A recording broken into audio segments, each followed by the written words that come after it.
Galera, vamos para a explicação da semana 2 do PET 7 de Educação Física do primeiro ano do ensino médio. Nessa semana nós vamos estar falando sobre algumas características do esporte, pensando os jogos dos povos indígenas, né? Algumas características, algumas práticas que essa população, que os povos indígenas realizam, e procurar estar discutindo sobre elas e sua importância. Antes de mais nada, peço que se você ainda não é inscrito no canal, se inscreva, curta esse vídeo e compartilhe com seus amigos.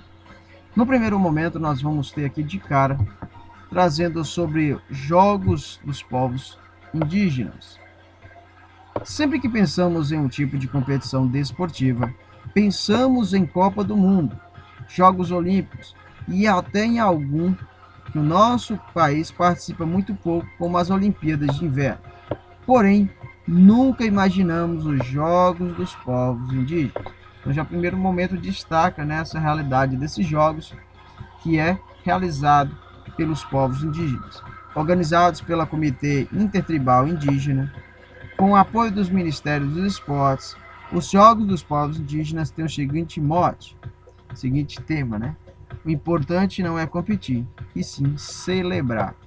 Aí mostrar, galera, principalmente com essa frase, com esse lema, de que essa celebração acontece utilizando de movimentos, utilizando de habilidades que eles mesmos realizam no seu dia a dia. Essa celebração em grupo, em conjunto de um mesmo povo que realiza movimentos, que realiza manifestações próprias da sua cultura.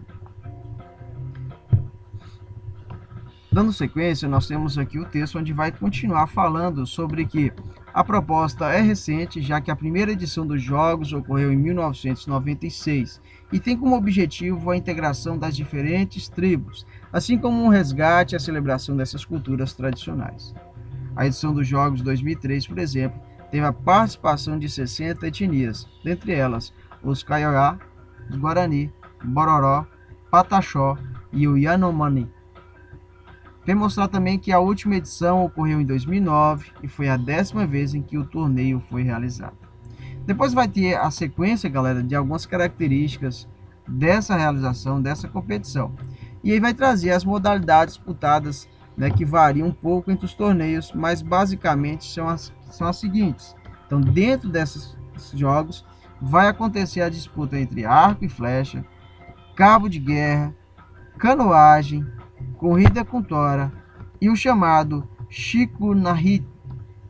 E aí o que acontece? Tem aqui as características dessas práticas, onde você vai procurar ler com atenção, para poder estar respondendo agora 4 questões relacionadas a essa temática, a esses textos. Na número 1, e aí é importante que você faça a leitura dos textos com maior atenção, para que possa conseguir responder essas questões. Quais são os objetivos e finalidades dos jogos dos povos indígenas?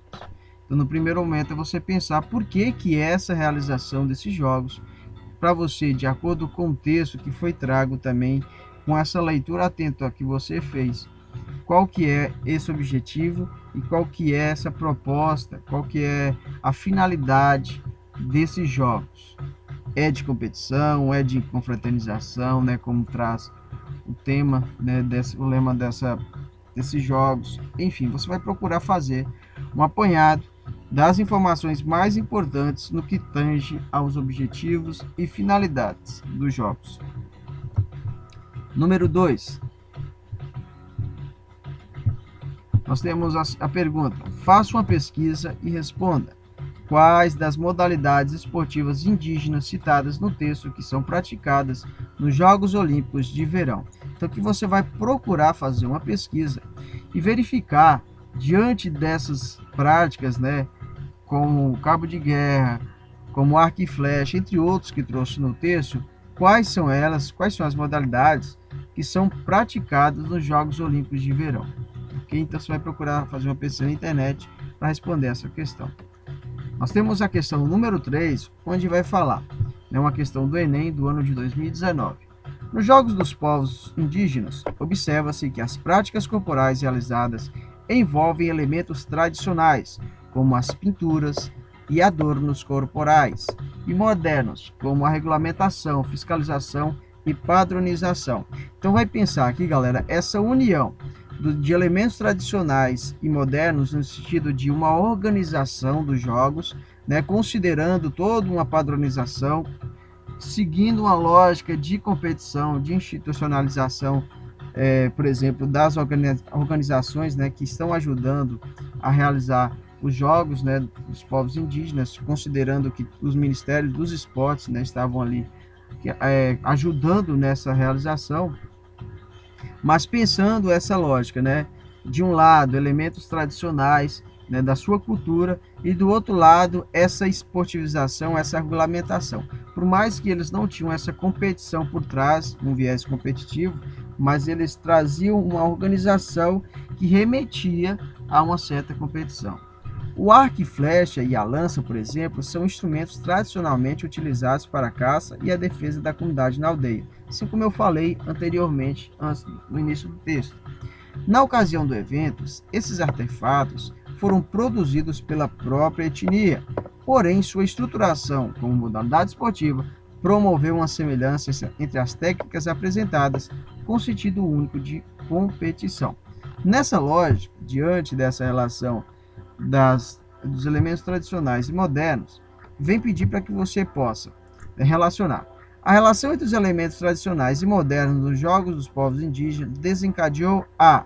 Você vai procurar verificar qual dessas opções, A, B, C, D ou E, que estão diretamente ligados com esse desencadeamento, ou seja, o que foi proporcionado com essa relação dos elementos tradicionais e modernos nos jogos dos povos indígenas. Posteriormente, para finalizar, nós temos a número 4, onde vem falar: os jogos dos povos indígenas têm o seguinte mote: o importante não é competir, e sim celebrar. Com base nessa premissa, ou seja, com base nesse objetivo, nesse ideal de vida, nesse ideal de realização do campeonato, né, dos jogos, redige em seu caderno um parágrafo argumentativo sobre a importância da participação, ou seja, da celebração, nesse caso aí, entre o grupo, acima da competição, em se tratando da educação física na escola. Ou seja, nesse caso que você vai procurar fazer um parágrafo que vai falar sobre essa importância da participação, considerando essa participação muito mais importante no primeiro momento do que a competição, ok?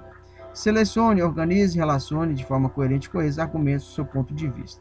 É importante deixar claro aqui, galera, que essa relação, essa comparação da participação e do uso da competição é bem, digamos que, considerável, tá? Dentro da educação física, dentro das aulas de educação física, nós, professores, devemos dar a participação, devemos dar um valor muito maior para a participação e dessa celebração, ou seja, essa interação dos alunos mais do que a competição. Eu tenho que trabalhar a competição com os alunos, entendendo que na vida há essa competição, mas eu não posso utilizar desse argumento para poder fazer desses meus alunos atletas, para poder fazer desses meus alunos competidores, mas sim entender que na vida há competição, só que quando nós trabalhamos, discutimos, refletimos juntos, tudo é possível e com certeza é muito mais fácil de se alcançar, ok? Então é isso, galera, agradeço você que assistiu essa videoaula até agora. Se você ainda tiver alguma dúvida, pode deixar nos comentários. Peço mais uma vez que, se você não é inscrito no canal, se inscreva, curta esse vídeo e compartilhe com seus amigos. Um forte abraço e até a próxima!